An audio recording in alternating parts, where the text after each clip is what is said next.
moi je suis d'origine portugaise, et en fait, à l'ancienne, c'est... les enfants sont là pour...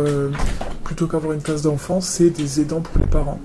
Parce que moi, ma famille, ils allaient aider aux champs, ils allaient aider pour les animaux, enfin tu vois, ils n'ont pas grandi comme des gosses.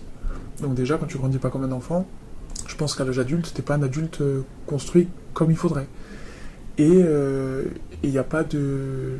Je te punis, t'as plus de télé, t'as pas de dessert, c'était des coups en fait. Mais c'est horrible, mais c'est la normalité. Encore maintenant, il y a beaucoup de familles où c'est encore le cas. Et après, tu grandis, tu comprends pas, mais à l'âge adulte, moi j'ai beaucoup cherché dans la famille de mes parents comment ils ont vécu eux. Et limite, je me sentais chanceuse de me dire, moi j'ai vécu que ça. Comparé à eux, moi je pense que j'ai la vie de mon père, je me jette. Je me balance je sais pas où, mais alors que j'adore la vie, je suis pas suicidaire, mais à côté j'ai l'impression que j'ai vécu un tout petit truc comparé à lui, mais en même temps... T'as pas à l'excuser quoi. Non. Alors, pardonner, oui, je sais pas si je l'ai pardonné ou pas, j'oublie pas, mais je peux pas attendre de quelqu'un, lui ou quelqu'un d'autre, mais attendre quelque chose que lui-même ne sait même pas, n'a même pas conscience. Lui, demain, je lui dis, oui, c'est pas normal, tu m'as frappé toute ta vie, il comprendra même pas. Et il me dirait, mais de quoi tu te plains? Tu as eu à manger, tu as eu des habits, tu as eu des médicaments. Voilà. Et après, c'est pas quelque chose que j'arriverai à dire non plus, hein. Qu'on se le dise. Mais, enfin, je sais pas, mais... Par exemple, que lui n'a pas eu, c'est ça. Lui, mon père, il a grandi avec mon grand-père, du coup, ultra violent. Mais je savais même pas que c'était pouvait être possible une violence extrême. J'ai su par des oncles et des cousins que il enfermait mon père et ses frères dehors, et il laissait dormir sous la pluie. Il a retiré de l'école, il avait 12 ans, parce qu'il avait besoin d'aide sur les chantiers, enfin sur les trucs comme ça, tu vois. Et de ces dernières années, parce que je suis très proche avec mes oncles et tout, tu sais, les langues elles se délient parce que bon, nous on est adultes, du coup on est censé mieux comprendre et tout. Et ce qui revient tout le temps, c'est que même ceux qui ont vécu ça disent le pire ça a été pour mon père. Donc je me dis putain, fais extension, moi, genre ça n'a aucun rapport avec moi, mais t'es là, t'es en mode mon père me fait de la peine parce que ça, j'ose même pas imaginer. Rien qu'en imaginant, je trouve ça déjà atroce, mais lui, il l'a vécu en étant gosse. Et à côté de ça, il a créé une famille, il a eu des enfants, il a fait son travail, enfin, tu vois.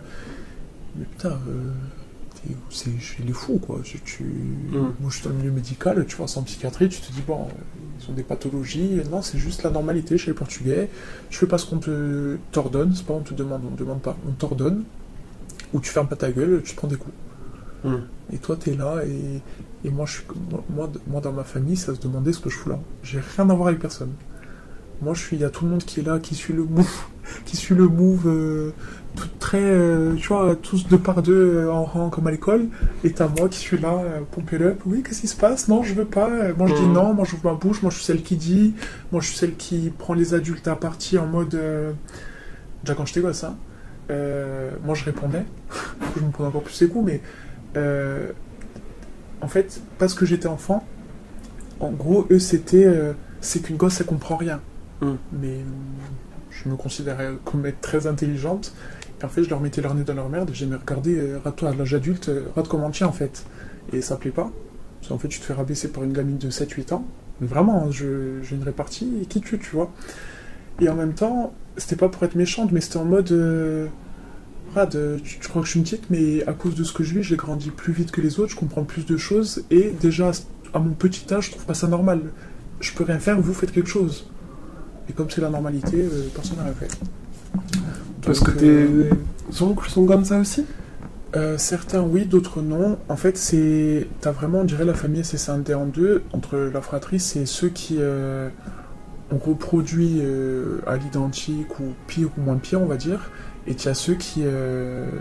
l'opposé total.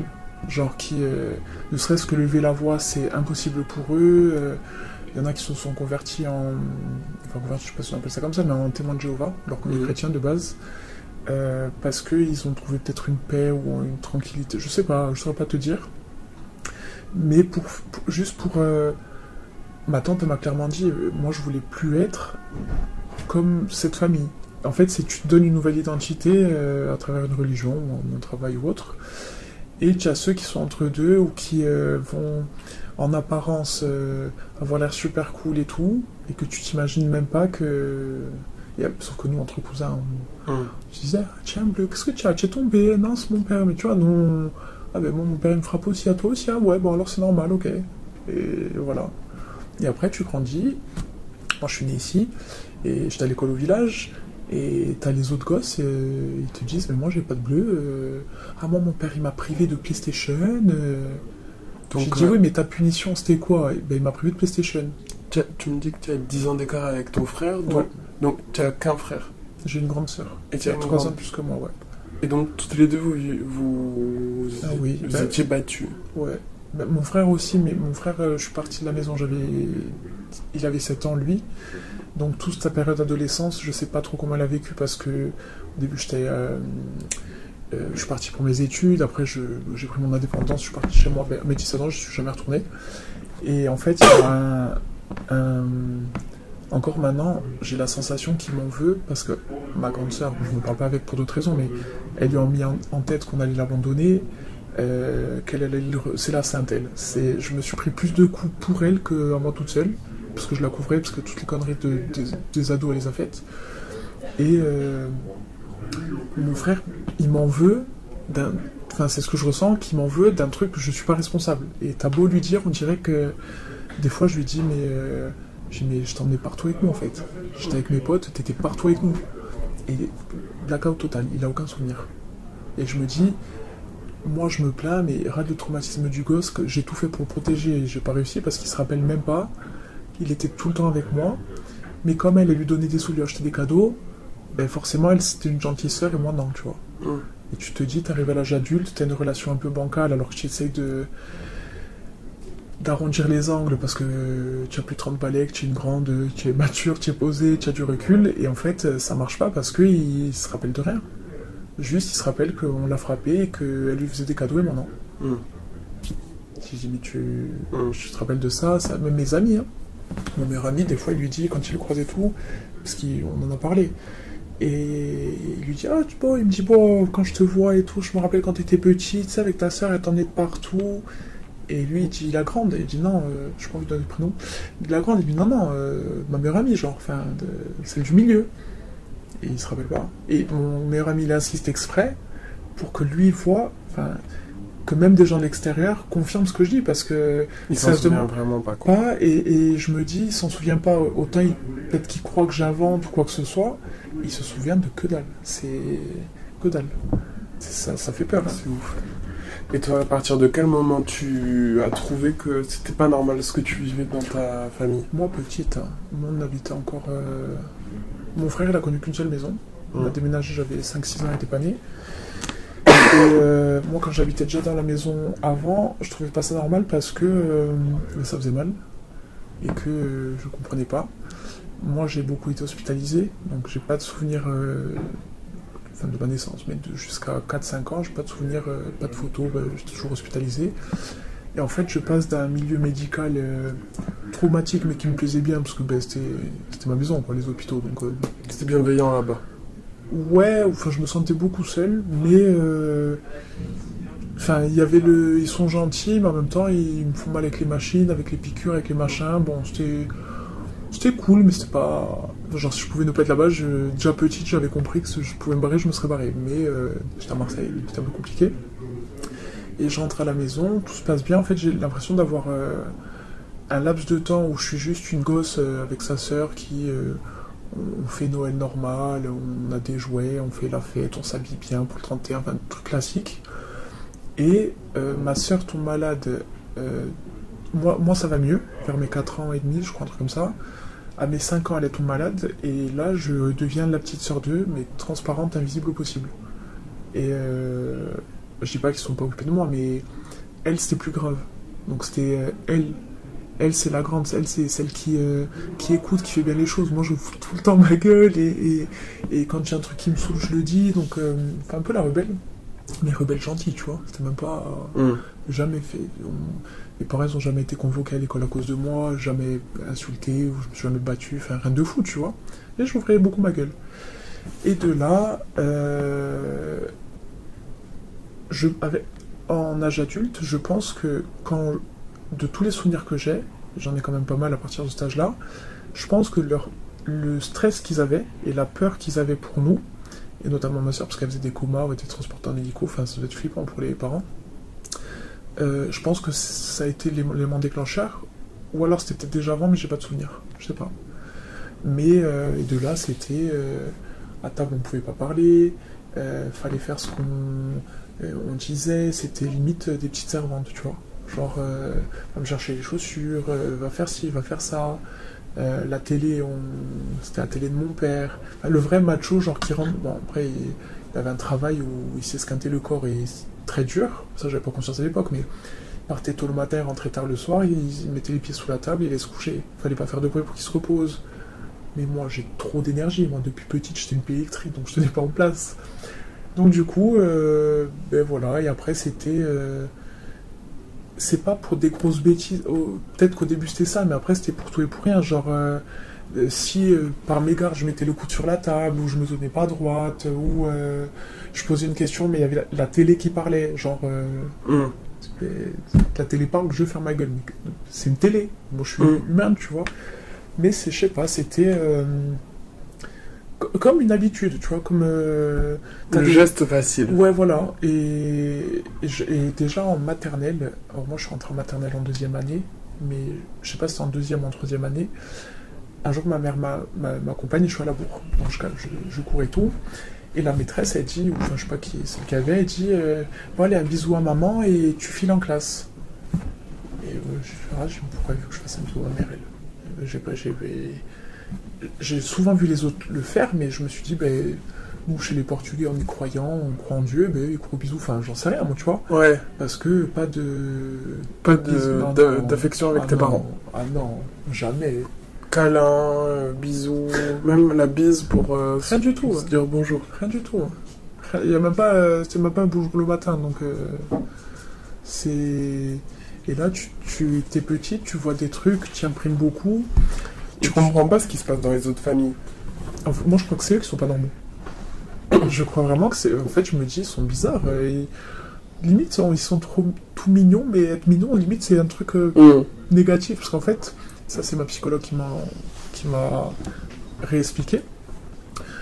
Quand tu vis que dans la violence et dans les trucs, entre guillemets, négatifs, et c'est ça qui me pose problème aussi encore maintenant à l'âge adulte, c'est que tout ce qui est positif et genre de l'ordre du bonheur, du bien-être et tout, ça fait peur.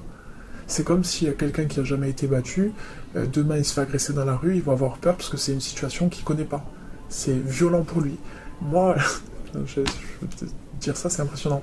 35 ans, ce qui me fait peur, c'est les bons moments. Ça me fait flipper. Parce que quand c'est tout normal et tout comme à la télé, genre comme dans les séries américaines, je me dis, ça peut pas être normal. C'est qu'à la télé qu'on voit ça, c'est pas dans ma vie. Et c'est là où je rentrais, là moi, mais plus trop dans l'auto-sabotage, en mode, de toute façon ça va se casser la gueule un jour, donc plutôt que d'avoir mal sans savoir pourquoi, je vais m'en foutre la merde, ou faire en sorte que lui en ait marre, et comme ça, on se sépare, ou... Oui, parce que ce que tu dis, c'est que ça a complètement... déconstruit ta vision du couple. Ah oui, enfin, oui. Tu as une vision du couple ou... Mais encore ça va parce que j'ai la chance d'avoir toujours eu des amis, des vrais amis, je parle, qui sont encore les mêmes 30 ans après, hein. Très peu, mais qui comprenaient, qui n'ont pas vu, à qui j'en parlais pas, mais qui ont très vite compris, et qui faisaient du mieux qu'ils pouvaient avec leur âge et avec leur vécu, et qui avaient leur casserole aussi, et qui rééquilibraient dans le sens où... bon, ok, ta famille c'est un peu bancal, mais nous on est là. Nous ça va, nous c'est sûr. Et du coup, quand moi je pars au lycée à l'adolescence, enfin je pars en internat, et t'as ce truc de tu vois les autres, et tu vois la télé, et tu vois le... Et puis t'as bien compris que c'est pas normal, c'est toi qui est pas normal en fait. Donc mes premières relations, c'est cool parce que c'est, je pense, par mimétisme sur les autres. Est-ce que je les ai vécues en conscience ou pas? Je ne saurais pas te dire, mais bon, tout s'est passé. Mais en termes de relations, je découvre que je suis hyper câline alors que ça surprend tout le monde. Que je sois affectueuse. Et là, dernièrement, il y a 1 an, j'étais à mes amis, genre, mes vrais amis. Et je leur dis, oui, enfin ça va, heureusement que je suis affectueuse, moi. Et là, elles partent à rire. Je pense que tu m'aurais planté un couteau, ça m'aurait fait moins mal. Parce que j'ai comment ça. Pourquoi, enfin, c'est quoi qui vous fait rire en fait? Toi, tu es affectueuse, elle me dit, ouais, tu nous prends dans tes bras quand on pleure et tu dois nous faire un bisou pour la bonne année, genre. Mais pour moi, c'est déjà mon max. Enfin, et en fait, tu me respectes pas, là. C'est presque dur, même à dire, c'est dur pour moi, je le fais quand même parce que vous êtes mes amis. C'est de la preuve ultime, genre, et toi, tu rigoles. Et pendant 3 semaines, je tirais la gueule, on aurait dit une gosse. Je faisais la gueule, je boudais. Tu sais, on savait pas que c'était à ce point-là. Pour moi, c'était à ce moment-là de ma vie, avec ces personnes-là, parce que j'ai eu un meilleur ami qui est décédé avec lui, j'étais archi proche, mais avec ces personnes-là, à ce moment-là, c'était le maximum que je pouvais faire et donner, quoi. Alors que on va te parler de bon, on va te dire c'est une boule d'amour, elle a la main sur le cœur sur la main, elle a trop d'amour à donner, machin. Et ben, alors que quand tu ne connais pas, ça saute pas aux yeux, tu vois, c'est pas. Je sais pas. Ou alors, c'est ou je sais pas, ou quand bien même je me rends compte que ça pourrait être une situation où je peux être plus tranquille et plus ouverte, j'ai toujours la méfiance de ouais, mais. Enfin, si j'ouvre une porte, on va me massacrer en fait, tu vois. C'est ce qui m'arrivait à chaque fois et dernièrement, notamment avec mon ex, où j'ai beaucoup de réticence. J'étais sur le continent à ce que ce soit une vraie relation sérieuse sur la durée parce que la distance faisait que. Puis ça se passe bien, donc on pense à s'installer ensemble et tout et tout. Et quand moi, mais à la seconde, je te jure, à la seconde, quand moi c'est bon, on est ensemble, il m'aime, il me le dit, il me le prouve, machin et tout. Le jour où il me dit qu'il m'aime, il me dit oui, mon chef, il m'a dit que je voulais rentrer avec la meuf et tout, machin, ma collègue. Alors que moi, je lui ai dit non, mais chef, moi je suis amoureux. Hein. C'est mon mec, en couple avec moi. Hein. Et moi, je lui ai dit amoureux de qui? J'ai même pas conscience qu'il parle de moi. Parce que. Donc, il m'a tout prouvé et tout. Je me dis, c'est bon, enfin, lâche prise, ça va aller. Et là, c'est lui qui commence à capoter et il disparaît de la surface de la Terre, genre. Et moi, je suis là en mode, c'est pas grave, c'est pas grave. Et en fait, c'est grave, c'est juste que je me rends pas compte à quel point. Que le mec, il m'a fracassé de l'intérieur et que quand un mec vient me brancher avec toutes les meilleures intentions du monde, pour moi, c'est juste une copie de l'autre. Il va pas faire la même chose, mais peu importe ce qu'il fera, ça fera le même effet sur moi, donc c'est mort. Mais je suis pas prévu d'être seul toute ma vie, donc à un moment donné, il faut que ça aille mieux, tu vois. Mais ce que tu disais, c'est que pour ne pas comprendre en fait la gravité, c'est que tu as ton curseur un peu de gravité qui tu as l'impression qu'il est déréglé, quoi. Je sais même pas si j'en ai un. C'est même pas déréglé, c'est que je sais même pas. Je suis même pas sûr de m'être déjà posé la question est-ce que c'est normal, pas normal. Ça me tombait dessus. Et ben, j'ai eu beaucoup de problèmes de santé à côté aussi. Donc moi, quand c'est un truc qui me stresse, comme les problèmes de santé, parce que c'était pas des trucs tout roses, c'est je fonce tête baissée, je lâche pas. Je lâche pas. Par contre, moi, tant que je me dis que ça va aller, ça va aller. Hein. Et je touche du bois, ça a toujours été. Hein. Des fois, des années après, mais on y arrive. Je fonce tête baissée. Et c'est une fois que tout est rentré un peu dans l'ordre et que ça va mieux, que là, je me pose et j'ai la falate où je me dis ah putain, ouais, j'ai vécu ça, ça et ça, et maintenant, je fais quoi? Et que jamais je me suis dit comment je me sens, qu'est-ce que je ressens. C'était même pas des questions qui faisaient partie de mon vocabulaire, en fait. Je ressentais pas. J'étais complètement dissocié de mes émotions, enfin déconnecté. Et j'ai fait un travail dessus là-dessus, et en fait, je suis hyper fier de moi parce que je ressens des trucs, je me dis, c'est trop cool et tout, genre j'ai réussi. Et là, je me prends rafale sur rafale, me dis, ah ouais, mais en fait, ça fait mal encore plus que ce que je pensais, tu vois. Et là, c'est trop pour moi. Et du coup, je stoppe et on en est là où dès qu'un mec m'approche, je discute parce que ça m'occupe, ça me fait passer le temps, mais niveau confiance, c'est mort. Enfin, c'est pas encore d'actualité. Enfin, en tout cas, pas avec les mecs que j'ai rencontrés jusqu'à maintenant. Est-ce que tu penses que t'as un peu cette peur d'être comme ta mère? Alors moi, toute ma vie, j'ai toujours dit je veux pas être comme elle, dans le sens où j'ai fait mes études pour pas être mère au foyer. Pas que c'était quelque chose de mauvais, mais dans ma tête, c'était je veux pas être mère au foyer, je veux pas je voyais plein de parents de mes amis qui divorçaient et tout. Je me suis dit, putain, mais si je me retrouve seul avec des gosses, faut que j'ai un bon travail pour machin. Et en fait, je pense avec le recul, quand je dis je voulais pas être comme elle, c'est je veux pas.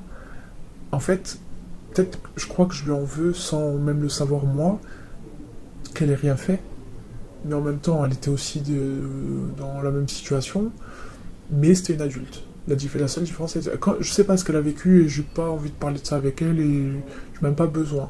Mais elle était adulte. T'es adulte, si tu fais des gosses, protège-les ou alors n'en fais pas. Après, je me suis même posé le gros questionnement en ce moment, c'est est-ce que j'étais un enfant désiré? Parce que je me dis autant ils ont eu un enfant, alors autant mon père, lui, il aurait fait une équipe de foot, tu vois. Si on l'écoutait, lui, les enfants. Ma mère, malgré tout ce qu'il faisait quand même. Ouais. Mais ma mère, il y a une telle distance. Et je me dis, est-ce que j'étais un enfant désiré? Est-ce que je suis pas celle qui lui rappelle qu'en fait, peut-être qu'à ce moment-là, elle ne voulait pas d'enfant, mais que mon père voulait un gosse, donc ils ont eu un gosse. Enfin, tu vois, après, tu pars dans des paranoïas dans ta tête. Mais je veux pas être celle qui... c'est pas que je veux pas lui ressembler, ça reste mes parents, tu vois, mais je voudrais pas être un jour à la place qu'elle a. Déjà, je pourrais pas me fermer ma gueule, c'est pas dans mes capacités, mais juste, j'ai souvent eu peur en devenant mère, de justement tomber là-dedans. Et je pense que j'ai eu 2 relations, les 2 dernières où on parlait gosse, machin, tout ça. Et je pense que même si je pensais être prête à être maman, mais vraiment, hein, j'avais quand même cette peur de...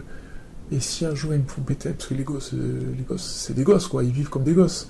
Et si un jour ils me font péter les plombs au point que je leur mets la main dessus, je me jette sur une voiture que je supporterai pas.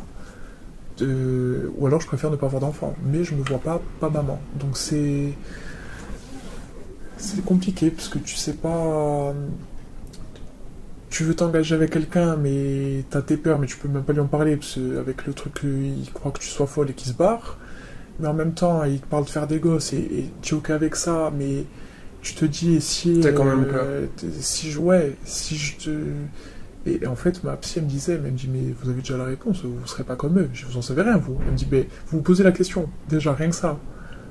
Et c'est tout un travail, mais je sais que je suis loin d'avoir fini, mais... Là, je suis plus sereine avec tout ça, parce qu'il y a eu tout ça, enfin, ces 2-3 dernières années, et fatalement, l'élément déclencheur, c'est que je vais perdre mon père, et c'est là que j'ai capoté, où je me suis retrouvé en positionnement, petite fille de 4 ans, qui a peur de tout, qui est tétanisée, je vais perdre mon papa, genre. C'était...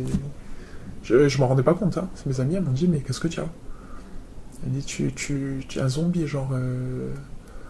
Je dis, ouais, mais je fais perdre mon père, en fait. Et je leur ai même pas dit. Pendant 15 jours, on se voyait tous les jours. Et il me disait, mais qu'est-ce que tu as? Ben rien. Enfin, c'est pas facile à vivre, quoi. Impossible de le dire, de peur que ça le rende réel. Et de là, les cauchemars qui reviennent, les machins, les sensations physiques, alors que c'est que... Je rêve, hein. C'est des rêves, des cauchemars, mais c'est des rêves. Mais j'ai les sensations physiques. Après, pas je deviens parano, mais je commence à avoir des bleus sur tout le corps. Alors que je dors dans un grand lit seul, il n'y a pas moyen que je me cogne. Je commence à avoir des bleus de partout au réveil. Mais là, je commence à me dire, je deviens complètement barge. Et j'ai la chance d'avoir ce recul où je pète un plomb 5 minutes, mais pendant 1 heure, je vais réussir à... Attends, pose-toi, réfléchis. Si tu étais folle, tu serais déjà enfermée. Si tu es là, c'est que ça va. Qu'est-ce qui se passe? Et après, je te dis tout ce que je t'ai dit. Je fais la sophro, de l'hypno, de la kinésiologie, du reiki, qu'on appelle ça les aiguilles de l'acupuncture. J'ai vu la psy, je vais aller voir un psychiatre. Elle me dit, pourquoi vous êtes là? Je suis folle. En fait, j'avais besoin qu'on me dise que j'étais folle, ça aurait été plus facile. Voilà, je suis folle, je suis malade psychologiquement parlant, voilà. Elle me dit, non, vous êtes très saine d'esprit, c'est juste, voilà, vous avez des casseroles, des trucs à gérer, et là, ça fait beaucoup, parce que vous en avez vraiment beaucoup, genre. Et là, elle me dit, truc à pas dire, j'en ai jamais vu personne avec autant de... Super. Et j'ai regardé, elle me dit, bon, on prend rendez-vous pour la semaine prochaine. J'ai regardé, j'ai dit... En fait, j'étais en mode, déjà, elle gribouillait sur sa feuille, là, je n'avais même pas l'impression qu'elle m'écoutait. Tiens, on reprend rendez-vous. Et dans ma tête, pour te dire, j'étais tellement détaché, je me dis, bon, ok, c'est pris en charge par la sécu, mais je vais pas me faire du mal à ce point-là, et je ne suis jamais retourné. Et après, j'ai fait, je sais même plus, j'ai fait tellement de trucs. Après, j'ai commencé la méditation, je dormais plus, je suis grosse insomnie avec la méditation. Et là, tu arrives à plus te recentrer sur toi, du coup, tu t'écoutes plus, tu te comprends mieux, tu as plus d'évidence à... Les choses paraissent plus évidentes, enfin, tu comprends plus rapidement, plus facilement. Et là, tu te dis, en fait, peut-être pas une vie si simple que ça, en fait. Mais il y a pire. Alors, il y a mieux, c'est sûr, mais il y a pire. Mais c'est pas parce qu'il y a pire que j'ai pas le droit de... ou même me plaindre. C'est pas quelque chose de mauvais, enfin ou juste d'en parler. Et je sais pas si ça aidera quelqu'un de se dire que quand moi j'ai trop de vie au fond de moi, tu vois, moi je peux me laisser aller, je vais être en déprime tous les hivers parce qu'il pleut, parce qu'on se fait chier, parce qu'à chaque fois rien, ok, ça va durer 5 minutes. Mais il y a toujours si je passe par ça, c'est que je peux passer au-dessus, donc il y aura mieux après, tu vois. Ça peut aider quelqu'un d'écouter tout mon blabla. Bah, c'est surtout que maintenant, tu traces ton chemin aussi. Tu es dans le médical. Ouais, je vois d'autres choses aussi, je pense que ça aide. Même si... Là, je suis plus dans le médico-social, d'ailleurs, je vois des histoires... En fait, et pourtant Dieu sait que j'ai de l'imagination, mais je dois être trop naïf, je pense, ou avoir trop un fond d'enfant joyeux où il voit pas les malheurs du monde. Il y a des trucs, tu te dis comment c'est possible en fait, comment c'est possible que ça existe. Et ça te fait pas plus de mal justement d'être dans le médico-social? Non, parce que je sais pourquoi j'atterris là, et de manière volontaire d'ailleurs. Alors pas dans cet objectif-là, mais comme je te disais quand on s'est vu l'autre fois, moi, ma vie, j'atterris toujours des fois à des endroits sans savoir pourquoi, mais après, je comprends très vite, tu vois. Et en fait, ça m'aide à me guérir moi. Parce que c'est pas en mode ils vivent pire, donc moi ça va. C'est en mode je peux voir sur quelqu'un d'autre les séquelles, blessures. voilà, les blessures, les séquelles, parce qu'il y en a certains, ça va loin. Hein. Moi, franchement, je m'en sors vraiment bien. Moi, j'ai une vie équilibrée. Où est l'équilibre, mais je me gère seul, je vis seul, j'ai mon appart, mon boulot, ma voiture, mon machin, enfin depuis mes 17 ans. Jamais été en galère. En tout cas, tes objectifs, tu les as atteints, quoi. Ouais, j'ai pas lâché aussi. Hein. J'ai cravaché comme... Après, c'est du travail. Hein. C'est plus que du travail. C'est... Est-ce que tu te rattaches à ça comme une bouée de secours en mode j'ai besoin de ça parce que sans ça je coule? J'en sais rien. Je vais pas inventer ce que je sais pas. Mais je pense que ça m'a permis de me rester focus sur un truc que je voulais vraiment. Parce que, à part ça, je savais pas quoi faire d'autre déjà. Moi, il n'y a rien d'autre qui m'intéresse en fait. Moi, à part aider l'être humain, le reste, moi, c'est que du matériel, c'est que du... Ça m'intéresse pas. Je suis pas là pour ça. On va dire ça comme ça. Et de finir dans... Enfin, de finir. Pas fini, je compte pas rester là, mais d'atterrir dans le poste que j'ai actuellement et d'aider des gens qui ont vécu des trucs pires, c'est pas en mode eux c'est pire donc ça va m'aider, je vais me rassurer, c'est en mode ils ont vécu tellement pire et à côté de ça, avec toutes les séquelles qu'ils ont, ils se plaignent jamais, c'est des leçons de vie permanentes et en fait, tout ce que j'ai pas eu dans ma vie, parce que j'ai eu des gens normaux entre guillemets en apparence hein, face à moi, j'avais pas comme d'effet miroir. Donc je savais pas ce que ça pouvait réveiller en moi. Et après, ouais, tu morfles. Hein, faut savoir pourquoi on le fait. C'est même pas question d'être prêt, parce que je pense que t'es prêt au moment où tu te lances. Tu te réfléchis pas à être prêt. C'est où tu l'es à l'instant où tu l'es pas. Mais à aucun moment donné, ne serait-ce qu'une seconde, faut baisser la tête. On y va. Moi, je suis là, je suis vivante, je suis en bonne santé. En santé, je suis là, même un truc infime, si je peux faire la différence pour une personne, et après tu as le retour des gens, et tu te rends compte, moi j'ai des gens que j'ai pas vus depuis 15 ans, oh, vous m'avez sauvé la vie, oh, une fois tu m'as dit cette phrase, ça m'a tellement changé la vie, tu vois, des trucs cons, mais juste ça, c'est bon, moi ça va, tu vois. Après, ça prend au trip, hein. Je vais pas. C'est ta motivation, quoi. Ouais, mais c'est dur, mais c'est parce que c'est dur que je lâche pas. Parce que si ça serait plus facile, je pense que je le prendrais avec plus de légèreté, en mode bon, ça va, hein, c'est gérable, enfin c'est supportable, mais j'irai pas au bout des choses. Ce que j'ai fait pendant longtemps d'ailleurs, hein. Mais ça fait tellement mal que moi, je suis pas martyr, moi. Je suis monsieur, madame, tout le monde, je fais ma petite vie tranquille. Moi, je vais juste être bien et que les gens soient bien. Mais pour que moi, je vais être bien moi. Je me suis fait passer en priorité, chose que j'ai jamais fait. Et s'il faut passer par là, et je sais qu'il faut passer par là, allons-y gaiement. De toute façon, que tu pleures ou que tu aies le sourire, tu vas y aller quand même. Alors, tant qu'à faire. Et on pleure beaucoup aussi. Mais bon. C'est pas. Est-ce que par exemple, tu dis que tu as envie d'avoir des enfants, tu le répètes depuis tout à l'heure,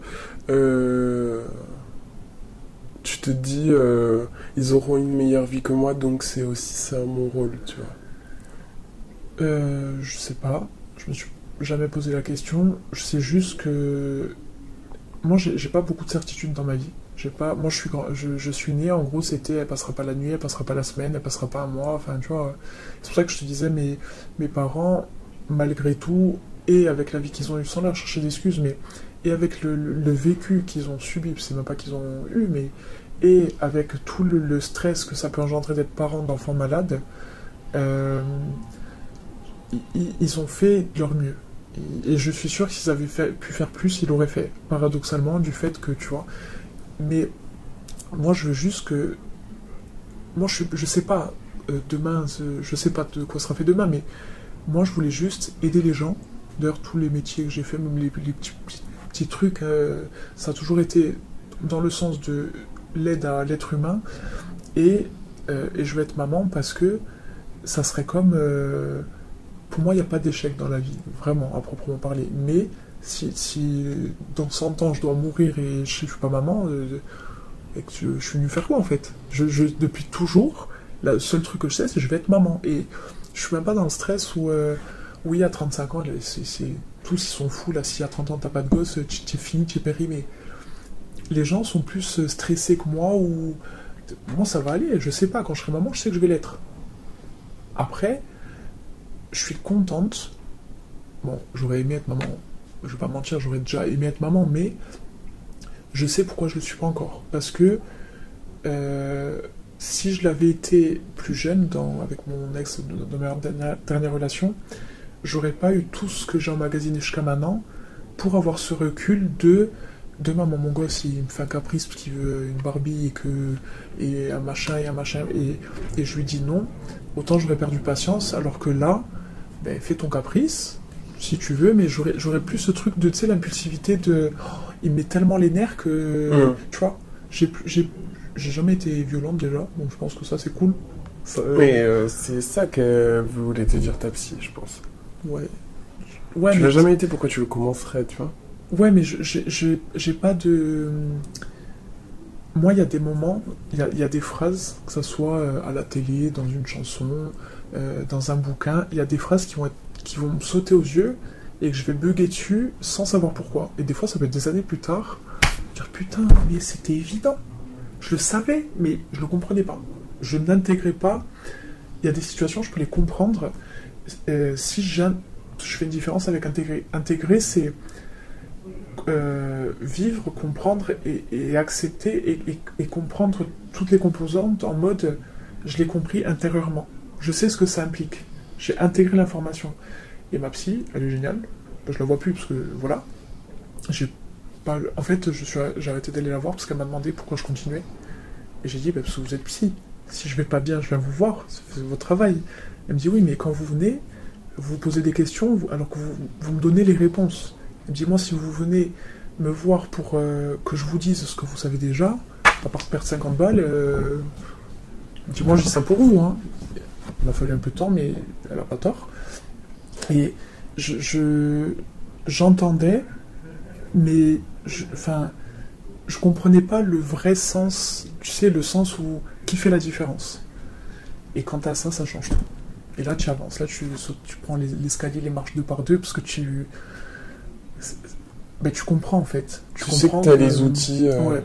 Ben, t'es pas une mauvaise personne parce que t'as été une enfant battue.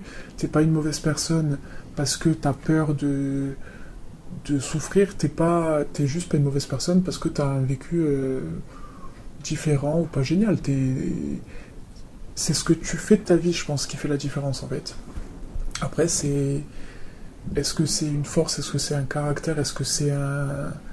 Je sais pas qu'est-ce qui fait la différence chez les gens entre ceux qui s'en sortent ou ceux qui... Moi j'ai une amie, enfin une amie, une connaissance... Qui répète. Non, non mais c'est surtout, se victimiser à ce point-là, je trouve ça indécent. Et en fait, dans sa victimisation, il y a une espèce de... Faut pas oublier que je travaille dans le médical, donc j'ai quand même une certaine base, où je suis très observatrice. C'est juste pour... Alors après, c'est pas une critique, c'est peut-être elle a que ça pour se faire apprécier des gens, mais en gros, c'est pour se faire accepter, pour se faire aimer des gens, c'est oui, moi la pauvre, moi j'ai vécu ça. Oui, mais ok, il y a plein de gens sur Terre, malheureusement, et je savais même pas moi. Moi je pensais pas que... Genre, je pense dans toutes les familles, il y a des histoires d'enfants battus, là dernièrement on parlait d'inceste, je me dis mais c'est des trucs de fou.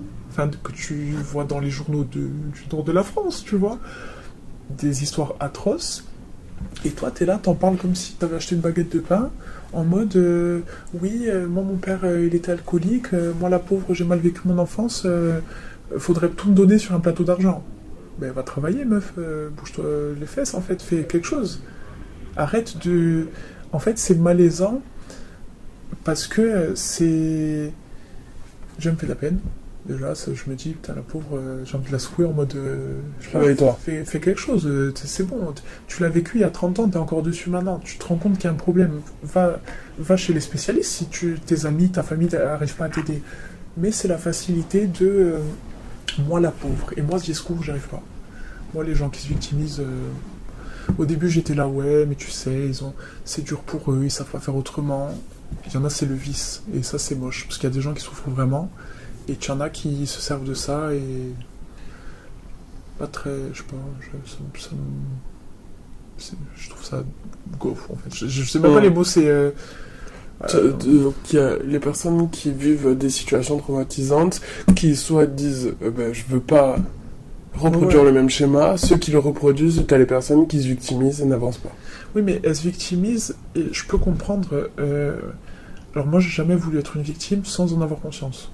Quand je regarde mon parcours, moi, quand j'ai des problèmes de santé, quand on me disait « Oh, la pauvre », moi, je suis des problèmes de santé, je me sens pas malade. Genre, je vais pas te dire que je suis malade ou... C'est juste des problèmes de santé. C'est juste des petits trucs. Genre, juste, j'ai une tumeur, juste, j'ai failli mourir. Enfin, tu vois, c'est juste ça, des tout petits trucs. Alors que c'est quand même un peu grave. Mais je te disais, moi, je fonce tête baissée. Et c'est après, je me dis « Ah ouais, c'est moi, j'ai vécu ça. Ah ok, bon, mais si c'est passé, tant mieux. » Et t'as des gens où il n'y a pas de degré de... Parce qu'on ne sait pas comment la personne ou l'enfant vit la violence, mais peu importe ce qu'ils ont vécu, il y a toujours pire, certes, mais ça va être... C'est pas en mode j'en parle pour qu'on m'aide. C'est pas j'en parle pour alerter que ça existe. C'est en mode j'en parle pour vraiment plaignez-moi, moi la pauvre, moi j'ai eu la vie pire que tout le monde. Tu sais, le moi-je. Et à un moment donné, c'est chiant parce que toi t'es là. Alors, t'en parles peut-être pas à ces gens-là parce que c'est des connaissances ou pas des gens vraiment proche de toi, mais toi t'es là, tu fais un travail sur toi où tu pleures tous les soirs, où tu vois tous les spécialistes possibles et inimaginables pour aller mieux, et t'avances, et t'as ce genre de personnes qui en fait ils se complaisent. Voilà, ils se complaisent dans leur mal-être, c'est pas un malheur, c'est leur mal-être, et ils veulent te tirer vers le bas avec eux. Et ils comprennent pas que toi tu prends de la distance et toi tu fais ta vie en fait, tu avances. C'est toujours en boucle. Si t'as un problème avec ça, je t'aide. Je suis passé par là, alors pas le même cas de figure, mais je sais vers qui t'envoyer, et tu donnes les numéros, et tu donnes les contacts, et tu te mouilles pour la personne, et tu t'impliques. Il faut rien. Il faut rien. Et ben, j'ai appris, merci la psy, il y a des gens qui veulent pas être aidés. Alors ça, ça m'a... Ou c'est peut-être pas le moment, mais ouais. Ou pas le moment. Mais pour moi qui ai une mission de vie en mode moi je suis là pour aider les gens, moi je t'aide et tu veux pas de mon aide, Tu veux que je te parle mal ou quoi? Comment ça, tu veux pas Et en fait, c'est à un moment donné, t'en as marre que les gens se plaignent en boucle, en boucle, en boucle, et ils ont des problèmes. À chaque fois, je dis ça, c'est des gens qui trouvent des problèmes. Toi, tu trouves des solutions à des problèmes, et eux, derrière, trouvent des problèmes aux solutions. Et en fait, et là, tu te ressens sur toi, et tu te dis, en fait, moi, ça va. Franchement, moi, ça va. Tu sais pourquoi tu fais tout ça, parce que des fois, tu baisses les bras. Des fois, tu te dis, je suis complètement barge. Il y a plein de gens, ils se sont fait frapper, puis ils ont une belle vie, ils ont des gosses, ils ont des voyages, ils sont en détente, ils sont tous sourires et tout. On sait pas. On est trop trompé par l'apparence, surtout en Corse, je trouve. Les photos Insta, les machins, ce que les gens veulent bien montrer. Et il y a l'envers du décor où ces personnes-là, je mettrais ma tête, mes mains coupées, et Dieu sait que je me kiffe trop ma tête, tu vois, mais je suis sûr que ces gens-là, tu les mets face à eux-mêmes et tu leur demandes, quand ils sont face à eux-mêmes, comment ils se sentent. C'est pire que l'opposé de ce qu'ils montrent. Moi, j'aspire pas à ça, tu vois. Ma vie, elle est pas parfaite, elle est complètement bancale, mais ça me va, parce que c'est dans la bancalité du truc, si on peut dire ça comme ça, c'est mon équilibre où ça va, j'avance. C'est pas des faux semblants où je m'invente et je me raconte une histoire où j'ai une vie de rêve, alors qu'en vrai, c'est pas le cas, tu vois. Je morfle. Surtout en ce moment, c'est compliqué, mais c'est toujours... J'ai de la chance de... Au plus c'est compliqué, je vais pas avoir des trucs de fou derrière, mais juste un tout petit truc, je veux dire... C'est bon, j'ai passé une marche, ça valait le coup. Alors qu'il n'y a pas de médaille, il n'y a pas de 100 000 euros à la clé, hein.